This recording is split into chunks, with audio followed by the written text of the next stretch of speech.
जोंनि प्रजेक्टआ मानव गेदेर प्रमद बर' बिथांनि दैदेननायाव गोदोसोनाय हालामखौ बोखांग्रोनायानो गुबै थांखिखा। गतिके लाइमुथि हालाम, नैबे जोंनि खंग्रिं हालाम, बेफोर हालामफोरखौ एनडिबि एफेक्टेड, एनडिबि थाग्रा आबसु एरिया होननानैनो थांनाय 17 बोसोराव खाम्फा बरगयारी बिथाङा जेबो मावखायाखै।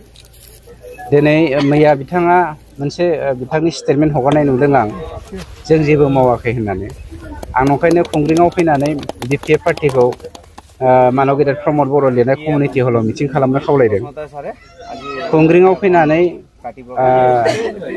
बिथांमोननि बुलेट प्रुफ गारिफोरखौ लांनानै जों बानायनाय नैबे दालां साजों सालायनो आं बिथांखौ खावलायदों। खुंग्रिङाव फैनानै जों दा बावहाय गोबां इरिगेसन प्रजेक्ट लाबोबाय। बे इरिगेसनफोरखौ बेखेवनायाव बिथाङा जोंनि जानानै फिथा हानो आं खावलायदों। गतिके गोबां खामानि जों मावगासिनो दङ। देग्लायनि दिनाव जोङो 23 किल'मिटार सिसि ब्लक आरो ब्लेक टपिंखौ जों लाबोदों आरो मोनसे दलां दा फाउन्डेसन खालामबाय। दिनैनिफ्राय खामानिया स्टार्ट जासिगोन। लाइमुथि दालाङा जोंना सेंसन जाखाबाय। गतिके साहा ओनसोलखौ जौगाहोनायनि थांखियानो जोंनि गुबै थांखि। दाखालि बावै बिथाङा होनदों कुनु मेडिकेल साब सेन्टार बानायाखै होननानै। लाइमुथियाव जोङो मेडिकेल साब सेन्टार गायसनहैदों आरो दा मोनसे साब सेन्टार गायसनबावनो आं जायगा नागिरगासिनो दङ। जानो हागौ बियो ओरैजाय जोंनि मा होनो थाइखाजरा सारियालि साइडजों मोनसे साब सेन्टार जों गायसनगोन खोब खम समनि गेजेरावनो। गतिके बिथांमोना जा बुंदों बिथांमोना बुंदोंल', जों खिन्थु मावदों। MP इलेक्सननि उनाव मोनसे खोन्थाखौ गोसोखां, जेरै लावखारफ्रा सादाखौ लावथि खर'जों नायो, बिपिएफआ बेफोरबायदि नाजासिगोन। बनसु बिथांमोना जे सरकारनि जे बेनिफिसियारिखौ न' मुलाम्फागिरिफोर बिथांमोननि न' थांनानै लुफुंजायैखौ नायगिदिंनानै ससियेल मिडियायाव भाइरेल खालामबाय थादों। 90% बिपिएफनि समनि खामानिया जायाखैमोन। बनसुनि गोबां दैदेनगिरिफ्राथ' जान्था नार्जारि, जान्था बसुमतारी गोजासो। गतिके बेयाव बुंनांगौ जेबो खोथा गैया।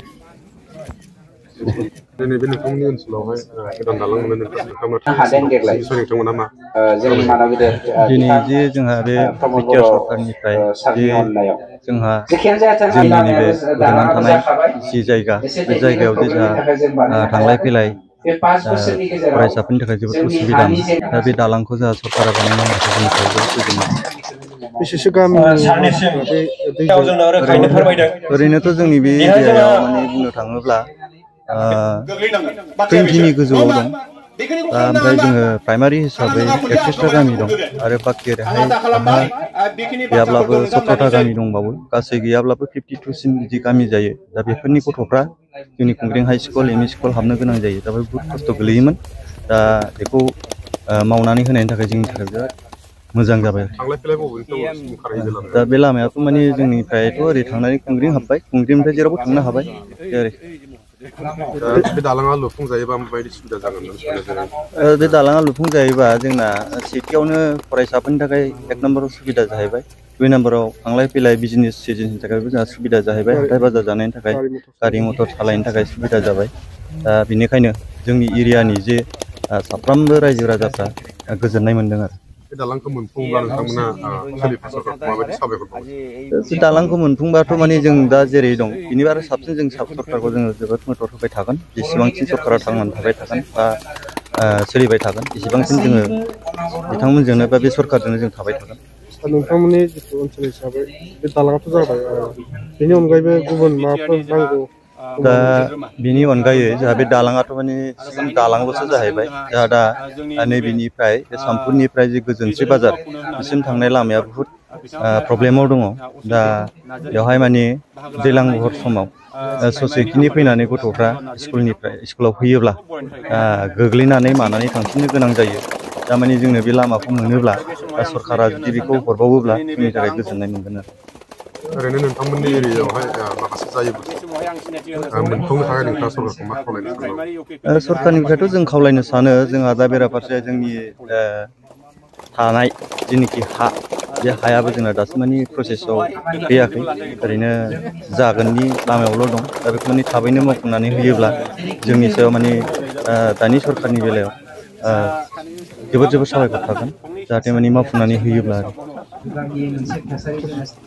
एम रनजित बसुमतारी बिथाङा नोंथांमोननि बे गोदोसोनाय ओनसोलाव नोंथांमोननि हान्थामेलानि थाखाय समाव दालां मोनसे बेखेवना होदों दा नोंथाङा रायजो राजा हिसाबै माबायदि मोजां मोजाङानो बिराद सास्तिजों बाजार जानाङोना दाथ' दालां बानायबाय आराम जाबाय बबे जायगानि आं दावराय गाबनायनि बे लामाजों थांलाय औ औ बे लाइब्रेरियावनो बाजार जायो जों लोमजानाय साजानायफोरखौ बे लामाजों लांनो थाखाय माबायदि खस्थ' मोनो बिराद खस्थ' एखमबा बायो बे दालां हादों देग्लाय औवाजों बानायनाय जोंनि मानगिदिर बिथां प्रमद बर' सारनि अननायाव जेखियानो जाथों लामायाबो मोजां मावलांबा थाबैनो जाजानो लुबैयो थाबैनो जाजानो लुबैयो जोंनि हानि जानाय हिसाबै नोंथाङा औ गोजोननाय मोनदों सारनिसिम जोंनो रोखायैनो फोरमायदों बिनि अनगायै जोंहा बेफोरबायदि नांगौ